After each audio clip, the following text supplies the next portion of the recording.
The governor of the province was, however, able to induce the officers of the army to gather together the captives into the house of a certain Haji Ghulam, and to keep them in custody until the arrival of fresh instructions from Tehran. The entire company were huddled together like sheep in that wretched place, exposed to the cold of a severe winter. The enclosure into which they were crowded was roofless and without furniture. For a few days they remained without food. From thence the women were removed to the house of a mujtahid named Mirza Abul Qasim, in the hope that he would induce them to recant, in return for which they would be offered their freedom. The greedy mujtahid, however, had, with the aid of his wives, his sisters and daughters, succeeded in seizing all they had been allowed to carry with them, had stripped them of their garments, clothed them with the meanest attire, and appropriated for himself whatever valuables he could find among their belongings. After suffering untold hardships, these women captives were allowed to join their relatives on condition that these would undertake full responsibility for their future behavior. The rest were dispersed throughout the neighboring villages, the inhabitants of which, unlike the people of Zanjan, welcomed the newcomers with treatment that was at once affectionate and genuine. The family of Hujat, however, were detained in Zanjan until the arrival of definite instructions from Tehran. As to the wounded, they were placed in custody until such time as the authorities in the capital should send directions as how they were to be treated. Meanwhile, the severity of the cold to which they were exposed and the cruelties they underwent were such that within a few days they had all perished. The rest of the captives were delivered by the Amir Tuman into the hands of the Qarusi, the Kamsi, and the Iraqi regiments, with orders that they be immediately executed. They were conducted in procession to the accompaniment of drums and trumpets to the camp where the army was stationed. All these regiments combined to add to the horror of the abominations perpetrated against the poor sufferers. Armed with their lances and spears, they flung themselves upon the 76 companions who still remained, piercing and mutilating their bodies with a savage ruthlessness that excelled the dark deeds of even the most refined torture-mongers of their race.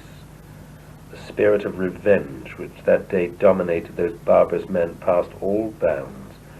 Regiment vied with regiment in committing the foulest atrocities which their ingenious minds could devise. They were preparing to swoop afresh upon their victims when a certain Haji Muhammad Hussein, father of Abba Basir, sprang to his feet and, raising the call of the Ajan, thrilled the multitude that had gathered about him. Though in the hour of his death, such were the fervour and majesty with which he pealed out the words Allahu Akbar, that the entire Iraqi regiment immediately proclaimed their refusal to continue participating in such shameful deeds. Deserting their posts and raising the cry of Ya Ali, they fled from that place of horror and disgust. Accursed be the Amir Tuman, they were heard to exclaim as they turned their backs on that scene of bloodshed and horror. That wretch has deceived us. With devilish persistence he sought to convince us of this people's disloyalty to the Imam Ali and to his kindred. Never, though we all be slain, will we consent to assist in such criminal deeds. A number of these captives were blown from guns. Others were stripped naked. Ice-cold water was poured upon their bodies, and they were lashed severely. Still others were smeared with treacle and left to perish in the snow.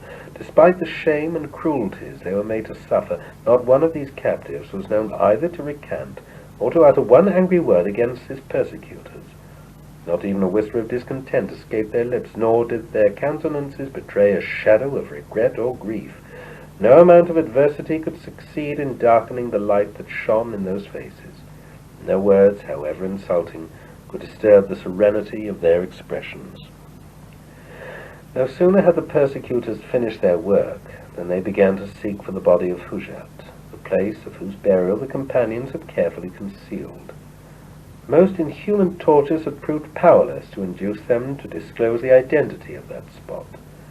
The governor, exasperated by the failure of his search, asked that the 7-year-old son of Hujat, whose name was Hussein, be brought to him, that he might attempt to induce him to disclose the secret. "My son," he said, as he gently caressed him, "I am filled with grief at the knowledge of all the afflictions that have been the lot of your parents.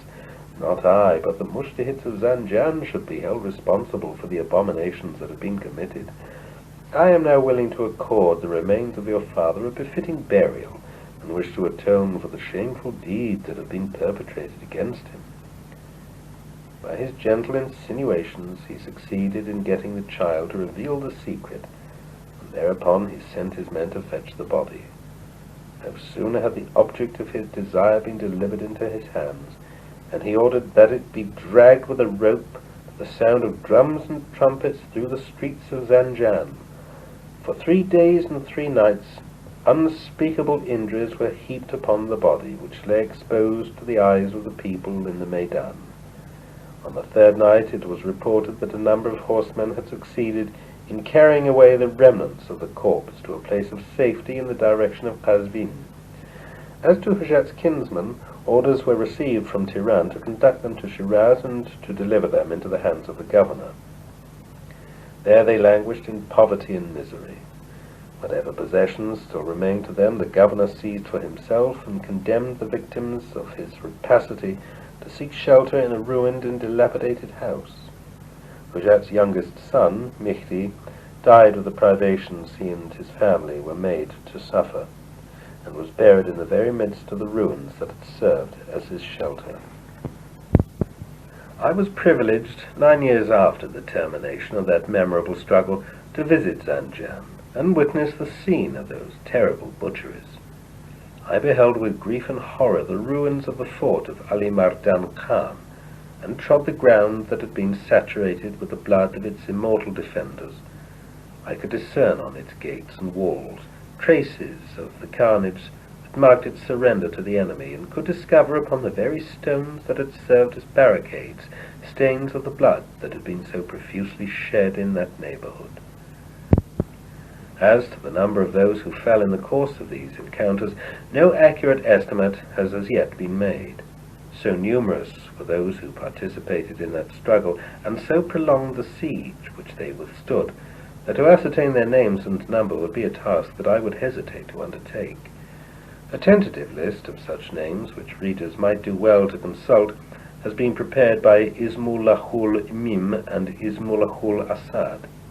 Many and conflicting are the reports as to the exact number of those who struggled and fell under the banner of Hujat in Zanjan. Some have estimated that there were as many as 1,000 martyrs. According to others, they were more numerous. I have heard it stated that one of the companions of Hujat, who undertook to record the names of those who had suffered martyrdom, had left a written statement in which he had computed the number of those who had fallen prior to the death of Hujat to be 1,598, whilst those who had suffered martyrdom afterwards were thought to have been in all 202 persons. For the account I have related of the happenings of Zanjan, I am primarily indebted to Mirza Muhammad Ali Tabib-i Zanjani, to Abba Basir, and to Syed Ashraf, all martyrs of the faith, with each of whom I was closely acquainted. The rest of my narrative is based upon the manuscript which a certain Mullah Hussein-i Zanjani wrote and sent to the presence of Baha'u'llah, in which he recorded all the information he could glean from different sources regarding the events connected with that episode. What I have related of the struggle of Mazindaran has been similarly inspired, to a great extent, by the written account sent to the Holy Land by a certain Syed Abu Talib-i Shamirzadi, as well as by the brief survey prepared here by one of the believers named Mirza Haydar Ali-i Ardistani. I have, moreover, ascertained certain facts connected with that struggle from persons who actually participated in it, such as Mullah Muhammad Sadiq-i Muqaddas, Mullah Mirza Muhammad-i Furuqi, and Haji Abdul Majid, father of Badi and martyr to the faith. As to the events relating to the life and deeds of Wahid, I have obtained my information regarding what took place in Yazd from Rizar Ruh, who was one of his intimate companions. As to the later stages of that struggle in Neriz, my narrative is mainly drawn from such information as I could gather from the detailed account sent to the Holy Land by a believer of that town named Mullah Shafi, who had carefully investigated the matter and had reported it to Baha'u'llah. Whatever my pen has failed to record, future generations will, I hope, gather together and preserve for posterity. Many, I confess, are the gaps in this narrative for which I beg the indulgence of my readers. It is my earnest hope that these gaps may be filled by those who will, after me, arise to compile an exhaustive and befitting account of these stirring events, the significance of which we can as yet but dimly discern. Chapter 25. Baha'u'llah's Journey to Karbala. Ever since I began the writing of my narrative, it has been my firm intention to include, in such accounts as I might be able to relate, of the early days of this revelation, those gems of inestimable value, which it has been my privilege to hear from time to time from the lips of Baha'u'llah. These words, some of which were addressed to me alone, others which I shared with my fellow disciples as we sat in his presence, are mainly concerned with the very episodes I have essayed to describe. Baha'u'llah's comments on the conference of Badasht, and his reference to the tumult that marked its closing stages, to which I have referred in the preceding chapter, are but instances of the passages with which I hope to enrich and ennoble my narrative. Upon the termination of the description of the struggle of Zanjan, I was ushered into his presence and received, together with a number of other believers, the blessings which on 2 occasions he deigned to confer upon us. Both visits took place during the 4 days which Baha'u'llah chose to tarry in the home of Akhe-i-Kalim. On the 2nd and 4th nights, after his arrival at his brother's house, which fell on the 7th day of the month of Jamadiyul Awal, in the year A.H. 1306, the 9th of January, A.D. 1889, I, together with a number of pilgrims from Sarvistan and Faran, as well as a few resident believers, was admitted into his presence. The words he spoke to us lie forever engraved upon my heart, and I feel it my duty to my readers to share with them the gist of his talk. Praise be to God, he said, that whatever is essential for the believers in this revelation to be told has been revealed. Their duties have been clearly defined, and the deeds they are expected to perform have been plainly set forth in our book. Now is the time for them to arise and fulfill their duty. Let them translate into deeds the exhortations we have given them. Let them beware lest the love they bear God, the love that glows so brightly in their hearts, cause them to transgress the bounds of moderation, and to overstep the limit we have set for them. In regard to this matter, we wrote thus while in Iraq to Haji Mirza Musei Kumi, "Such is to be the restraint you should exercise, that if you be made to quaff from the well springs of faith and certitude all the rivers of knowledge, your lips must never be allowed to betray to either friend or stranger the wonder of the draught of which you have partaken. Though your heart be aflame with his love, take heed lest any eye discover your inner agitation, and though your soul be surging like an ocean, suffer not the serenity of your countenance to be disturbed, nor the manner of your behavior to reveal the intensity of your emotion. God knows that at no time did we attempt to conceal ourselves or hide the cause which we have been bidden to proclaim. Though not wearing the garb of the people of learning, we have again and again faced and reasoned with men of great scholarship in both Nur and Mazindaran, and have succeeded in persuading them of the truth of this revelation. We never flinched in our determination. We never hesitated to accept the challenge from whatever direction it came. To whomsoever we spoke in those days, we found him receptive to our call and ready to identify himself with its precepts.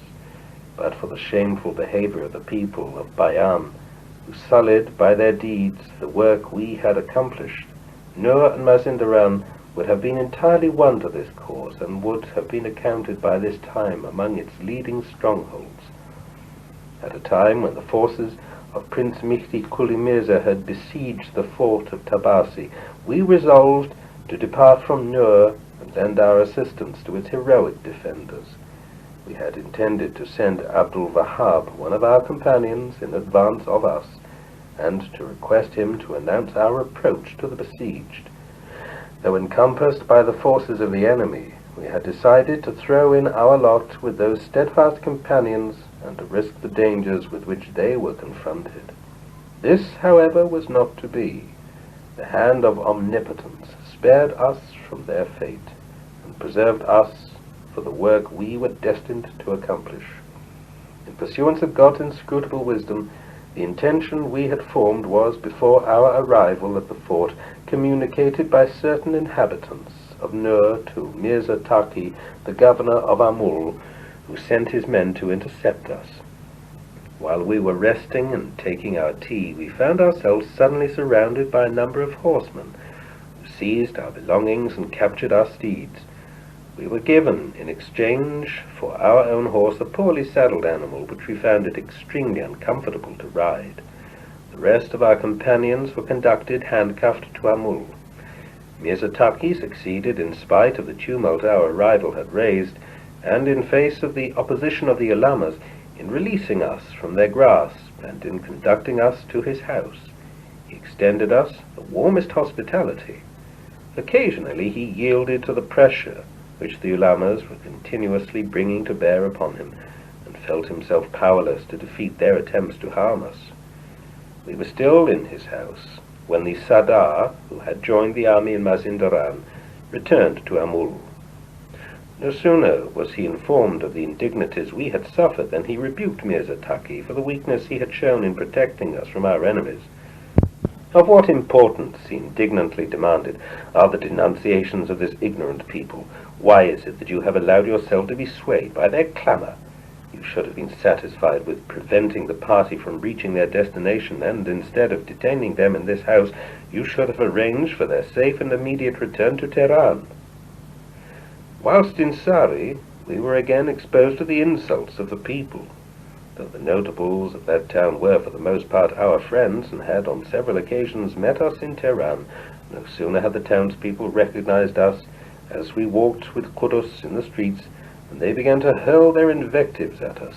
The cry, "Babi, Babi," greeted us wherever we went. We were unable to escape their bitter denunciations. In Tehran, we were twice imprisoned as a result of our having risen to defend the cause of the innocent against a ruthless oppressor. The first confinement to which we were subjected followed the slaying of Mullah Taqi-i Qazvini, and was occasioned by the assistance we were moved to extend to those upon whom a severe punishment had been undeservedly inflicted. Our second imprisonment, infinitely more severe, was precipitated by the attempt which irresponsible followers of the faith made on the life of the Shah. That event led to our banishment to Baghdad.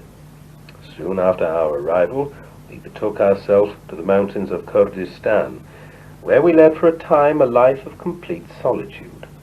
We sought shelter upon the summit of a remote mountain which lay at some 3 days' distance from the nearest human habitation. The comforts of life were completely lacking. We remained entirely isolated from our fellow men until a certain Sheikh Ismail discovered our abode and brought us the food we needed. Upon our return to Baghdad, we found, to our great astonishment, that the cause of the Bab had been sorely neglected, that its influence had waned, that its very name had almost sunk into oblivion.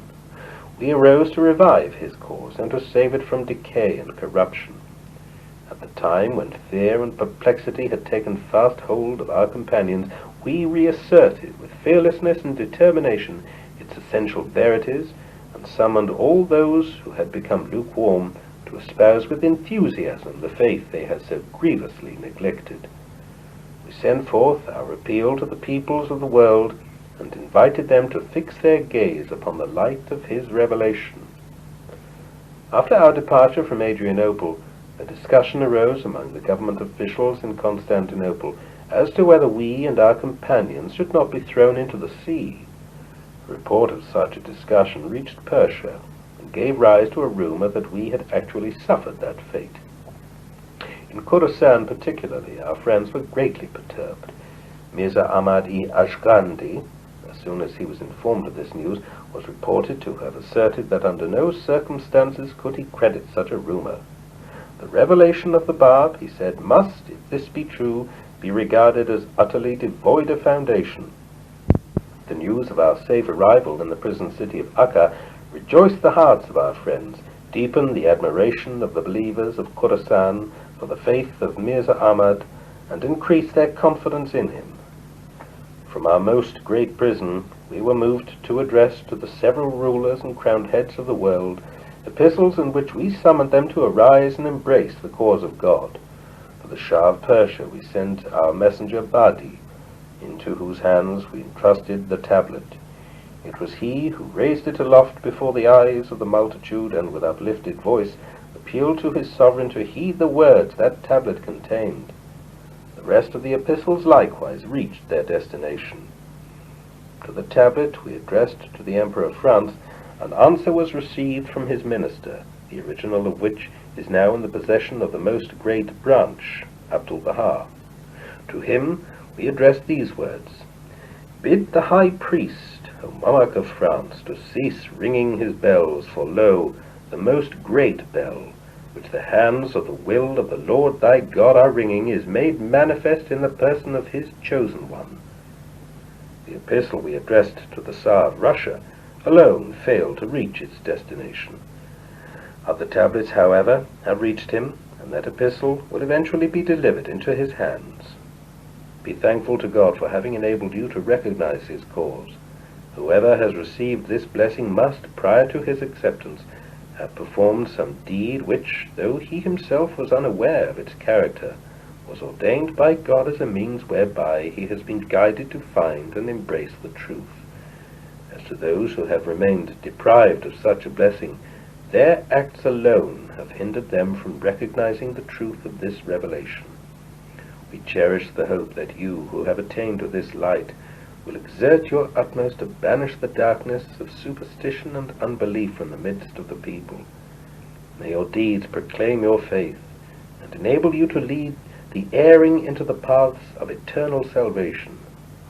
The memory of this night will never be forgotten.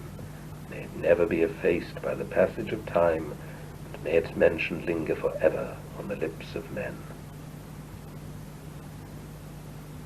The seventh Nowruz, after the declaration of the Bab, fell on the 16th day of the month of Jamadiyul Aval, in the year AH 1267, AD 1851, a month and a half after the termination of the struggle of Zanjan.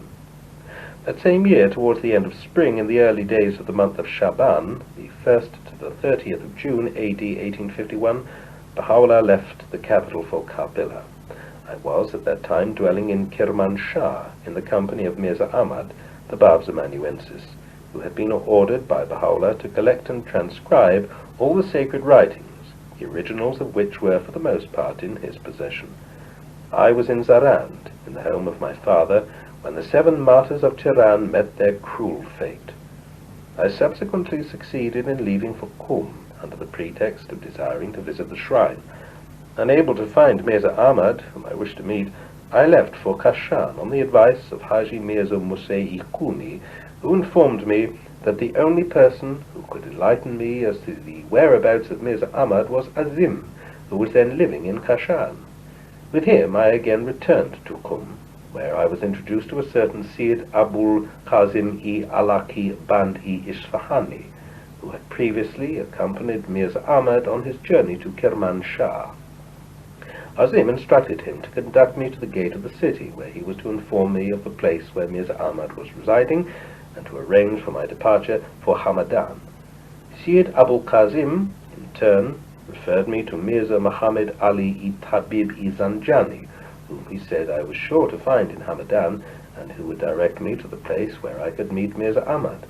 I followed his instructions, and was directed by this Mirza Muhammad Ali to meet in Kermanshah a certain merchant, Ghulam Hussein-i Shushtari by name, who would conduct me to the house where Mirza Ahmad was residing. A few days after my arrival, Mirza Ahmad informed me of his having succeeded while in Qum in teaching the cause to Ildirim Mirza, the brother of Khanla Mirza, to whom he wished to present a copy of the Dalail-i-Sabi, that is one of the Bab's best-known works, and expressed his desire that I should be its bearer. Ildirim Mirza was in those days governor of Qurum Abad, in the province of Luristan, and had encamped with his army in the mountains of Qadi Valishtar. I was only too glad to grant his request and express my readiness to start immediately on that journey. With a Kurdish guide, we traversed mountains and forests for 6 days and 6 nights, until we reached the governor's headquarters. I delivered the trust into his hands and brought back with me for Mirza Ahmad a written message from him expressing his appreciation of the gift and assuring him of his devotion to the cause of its author. On my return I received from Mirza Ahmad the joyful tidings of the arrival of Baha'u'llah in Kermanshah. As we were being ushered into his presence, we found him, it being the month of Ramadan, engaged in reading the Quran, and were blessed by hearing him read verses of that sacred book. I presented to him Ildirim Mirza's written message to Mirza Ahmad. The faith which a member of the Qajar dynasty professes, he remarked after reading the letter, cannot be depended upon. His declarations are insincere. Expecting that the Babis will one day assassinate the sovereign, he harbors in his heart the hope of being acclaimed by them the successor.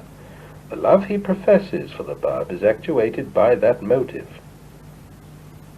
Within a few months we knew the truth of his words. This same Ildirim Mirza gave orders that a certain Syed Basir-i Hindi, a fervent adherent of the faith, should be put to death. It would be appropriate at this juncture to deviate from the course of our narrative and refer briefly to the circumstances of this martyr's conversion and death.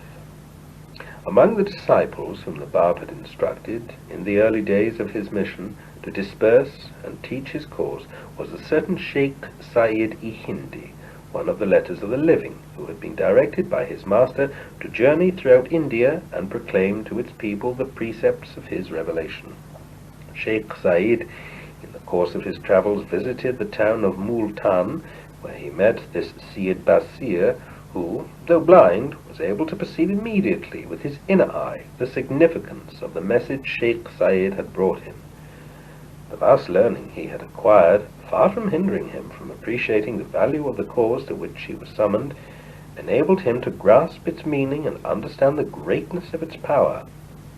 Casting behind him the trappings of leadership, and severing himself from his friends and kinsmen, he arose with a fixed resolve to render his share of service to the cause he had embraced. His first act was to undertake a pilgrimage to Shiraz in the hope of meeting his beloved. Arriving in that city, he was informed, to his surprise and grief, that the Bab had been banished to the mountains of Azerbaijan, where he, the Bab, was leading a life of unrelieved solitude. He straightway proceeded to Tehran, and from thence departed for Nur, where he met Baha'u'llah. This meeting relieved his heart from the burden of sorrow caused by his failure to meet his master. To those he subsequently met, of whatever class or creed, he imparted the joys and blessings he had so abundantly received from the hands of Baha'u'llah, and was able to endow them with a measure of the power with which his intercourse with him, Baha'u'llah, had invested his innermost being. I have heard Sheikh Shahid-i Mazkan relate the following.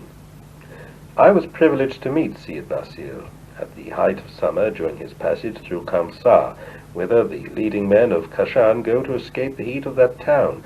Day and night I found him engaged in arguing with the leading ulamas who had congregated in that village.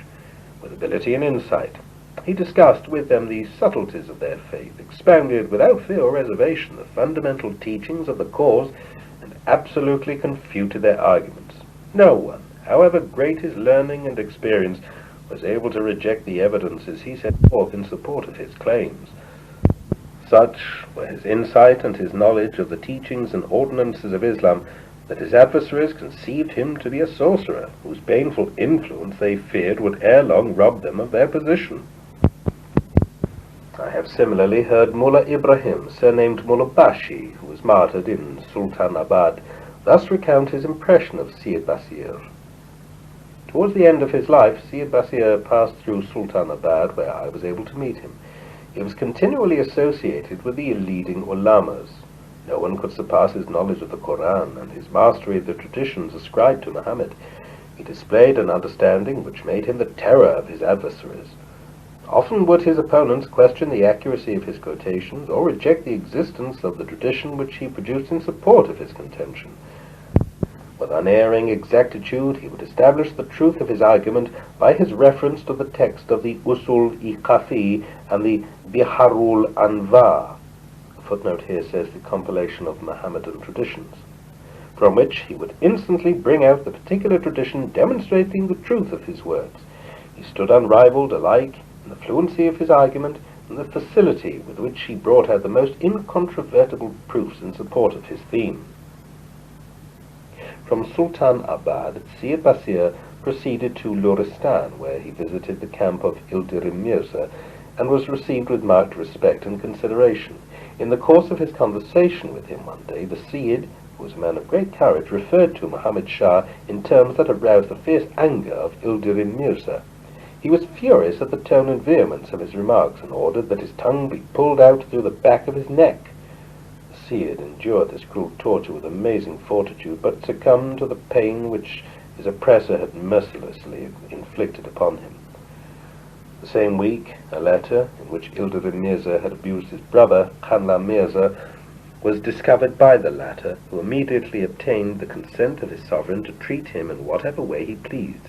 Khanla Mirza, who entertained an implacable hatred for his brother, ordered that he be stripped of his clothes and conducted naked and in chains to Ardibil, where he was imprisoned and where eventually he died. Baha'u'llah spent the entire month of Ramadan in Kermanshah. Shukrullah Inuri, one of his kinsmen, and Mirza Muhammad Mazindarani, who had survived the struggle of Tabarsi, were the only companions he chose to take with him to Karbala. I have heard Baha'u'llah himself give the reasons for his departure from Tehran. The Amir Nizam, he told us, asked us one day to see him. He received us cordially and revealed the purpose for which he had summoned us to his presence. I am well aware, he gently insinuated, of the nature and influence of your activities, and am firmly convinced that were it not for the support and assistance which you have been extending to Mullah Hussein and his companions, neither he nor his band of inexperienced students would have been capable of resisting for 7 months the forces of the imperial government. The ability and skill with which you have managed to direct and encourage those efforts could not fail to excite my admiration. I have been unable to obtain any evidence whereby I could establish your complicity in this affair. I feel it a pity that so resourceful a person should be left idle and not be given an opportunity to serve his country and sovereign. The thought has come to me to suggest to you that you visit Karbala in these days when the Shah is contemplating a journey to Isfahan. It is my intention to be enabled on his return to confer upon you the position of Amir Divan, a function you could admirably discharge. We vehemently protested against such accusations and refused to accept the position he hoped to offer us. A few days after that interview, we left Tehran for Karbala. Ere Baha'u'llah's departure from Kermanshah, he summoned Mirza Ahmad and me to his presence and bade us depart for Tehran. I was charged to meet Mirza Yahya immediately after my arrival and to take him with me to the fort of Dul Fakhar Khan, situated in the vicinity of Sharhut, and remain with him until Baha'u'llah returned to the capital. Mirza Ahmad was instructed to remain in Tehran until his arrival, and was entrusted with a box of sweetmeats and a letter addressed to Aqai Kalim, who was to forward the gift to Mazindaran, where the Most Great Branch and his mother were residing. Mirza Yahya, to whom I delivered the message, refused to leave Tehran, and directed me instead to leave for Qazvin. He compelled me to abide by his wish, and to take with me certain letters which he bade me deliver to certain of his friends at that town. On my return to Tehran, I was constrained, on the insistence of my kinsman, to leave for Zarand. Mirza Ahmad, however, promised that he would again arrange for my return to the capital, a promise which he fulfilled. 2 months later, I was again living with him in a caravanserai outside the gate of Nor, where I passed the whole winter in his company. He spent his days in transcribing the Persian Bayan and the Dalail-i-Sabi, a work he accomplished with admirable enthusiasm. He entrusted me with 2 copies of the latter, asking me to present them on his behalf to Mustawfiul Mamalik-i Ashtiyani and Mirza Syed Ali-i Tafarshi, surnamed the Majdul Ashraf. The former was so much affected that he was completely won over to the faith. As for Mirza Syed Ali, the views he expressed were of a totally different character. At a gathering at which Aqai Kalim was present, he commented in an unfavorable manner upon the continued activities of the believers. This sect, he publicly declared, is still living. Its emissaries are hard at work spreading the teachings of their leader. One of them, a youth, came to visit me the other day and presented me with a treatise which I regard as highly dangerous. Anyone from among the common people who shall read that book will surely be beguiled by its tone. Aqay-i-Kalim immediately understood from his allusions that Mirza Ahmad had sent the book to him, and that I had acted as his messenger. On that very day, Aqay-i-Kalim asked me to visit him and advised me to return to my home in Zarand. I was asked to induce Mirza Ahmad to leave instantly for Qum, as both of us, in his opinion, were exposed to a great danger. Acting according to Mirza Ahmad's instructions, I succeeded in inducing the Seyyid to return the book that had been offered him. Shortly after, I parted company with Mirza Ahmad, whom I never met again. I accompanied him as far as Shah Abdul Azim, whence he departed for Qum, while I pursued my way to Zarand. The month of Shawwal in the year A.H. 1267, the 30th of July to the 28th of August, AD 1851, witnessed the arrival of Baha'u'llah in Karbala.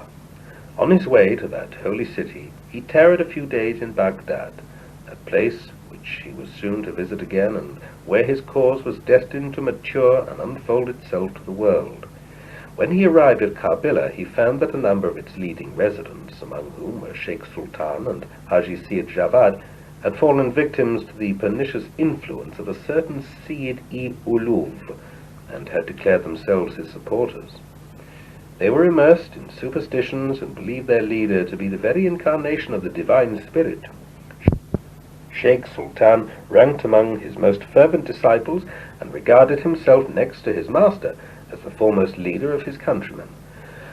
Baha'u'llah met him on several occasions and succeeded by his words of counsel and loving kindness in purging his mind from his idle fancies, and in releasing him from the state of abject servitude into which he had sunk. He won him over completely to the cause of the Bab, and kindled in his heart a desire to propagate the faith. His fellow disciples, witnessing the effects of his immediate and marvelous conversion, were led, one after another, to forsake their former allegiance, and to embrace the cause which their colleague had risen to champion. Abandoned and despised by his former adherents, the Sayyid-i-Uluv was at length reduced to recognizing the authority of Baha'u'llah, and acknowledging the superiority of his position. He even went so far as to express repentance for his acts, and to pledge his word that he would never again advocate the theories and principles with which he had identified himself. It was during that visit to Karbala that Baha'u'llah encountered, as he was walking through the streets, Sheikh Hassan-i Zunuzi, whom he confided the secret he was destined to reveal at a later time in Baghdad. He found him eagerly searching after the promised Hussein, to whom the Bab had so lovingly referred, and whom he had promised he would meet in Karbala. We have already in a preceding chapter narrated the circumstances leading to his meeting with Baha'u'llah. From that day, Sheikh Hassan became magnetized by the charm of his newly found master, and would, but for the restraint he was urged to exercise, have proclaimed to the people of Karbala the return of the promised Hussein, whose appearance they were awaiting. Among those who were made to feel that power was Mirza Muhammad Ali-i-Tabib-i Zanjani, in whose heart was implanted a seed that was destined to grow and blossom into a faith of such tenacity that the fires of persecution were powerless to quench it. To his devotion, his high-mindedness and singleness of purpose, Baha'u'llah himself testified. That faith carried him eventually to the field of martyrdom. The same fate was shared by Mirza Abdul Wahab-i Shirazi, son of Haji Abdul Majid, who owned a shop in Karbala, and who felt the impulse to forsake all his possessions and follow his master. He was advised, however, not to abandon his work, but to continue to earn his livelihood until such time as he should be summoned to Tehran. Baha'u'llah urged him to be patient, and gave him a sum of money wherewith he encouraged him to extend the scope of his business.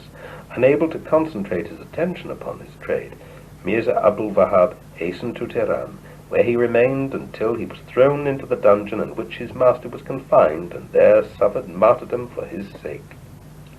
Sheikh Ali Mirza-i Shirazi was likewise attracted to, and remained to his last breath, a staunch supporter of the cause to which he had been called, and which he served with a selflessness and devotion beyond all praise. To friend and stranger alike, he recounted his experiences of the marvelous influence the presence of Baha'u'llah had had upon him, and in enthusiastically described the signs and wonders he had witnessed during and after the days of his conversion. Chapter 26. Attempt on the Shah's life and its consequences.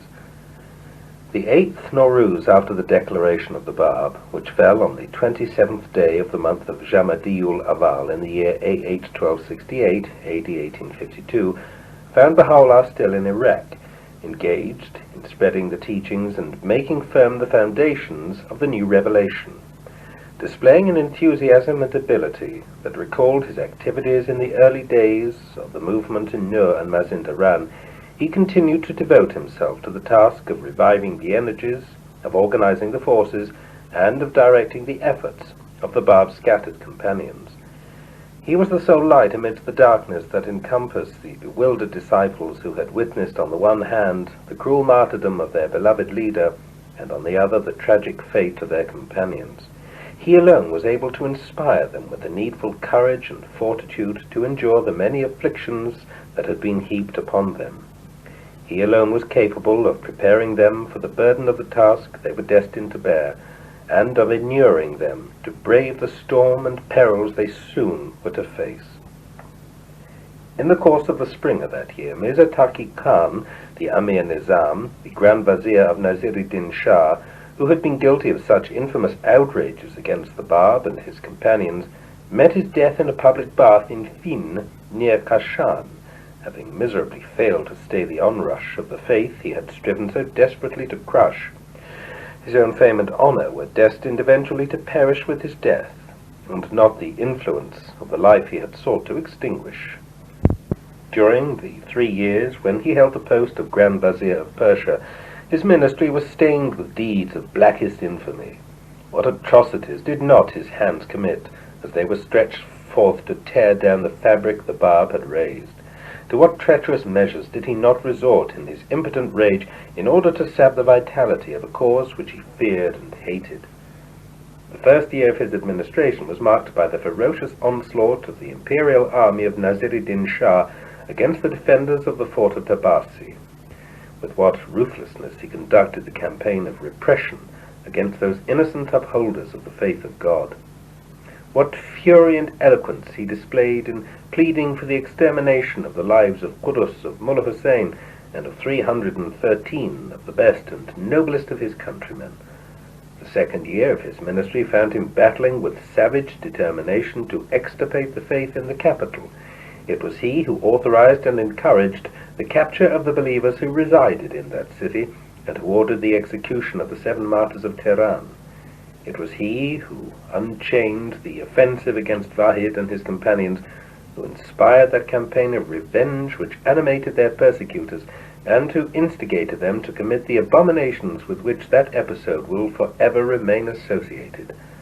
That same year witnessed another blow more terrible than any he had hitherto dealt that persecuted community, a blow that brought to a tragic end the life of him who was the source of all the forces he had in vain sought to repress. The last years of that Vazir's life will forever remain associated with the most revolting of the vast campaigns which his ingenious mind had devised, a campaign that involved the destruction of the lives of Hujat and of no less than 1,800 of his companions. Such were the distinguishing features of a career that began and ended in a reign of terror such as Persia had seldom seen. He was succeeded by Mirza Akhar Khan-i-Nuri, who endeavored at the very outset of his ministry to effect a reconciliation between the government of which he was the head and Baha'u'llah, whom he regarded as the most capable of the Bab's disciples. He sent him a warm letter requesting him to return to Tehran and expressing his eagerness to meet him. Ere the receipt of that letter, Baha'u'llah had already decided to leave Iraq for Persia. He arrived in the capital in the month of Rajab, and was welcomed by the Grand Vizier's brother, Jafar Quli Khan, who had been specially directed to go forth to meet him. For 1 whole month, Baha'u'llah was the honored guest of the Grand Vizier, who had appointed his brother to act as host on his behalf. So great was the number of notables and dignitaries of the capital who flocked to meet him that he found himself unable to return to his own home. He remained in that house until his departure for Shimiran. And the footnote here says, Shimiran or Shimran, sometimes used in the plural Shimranat, is the name applied generally to the villages and mansions situated on the lower slopes descending from Elburz, which serve as summer residences to the wealthier inhabitants of Tehran. From a Traveller's Narrative, page 81, footnote 1.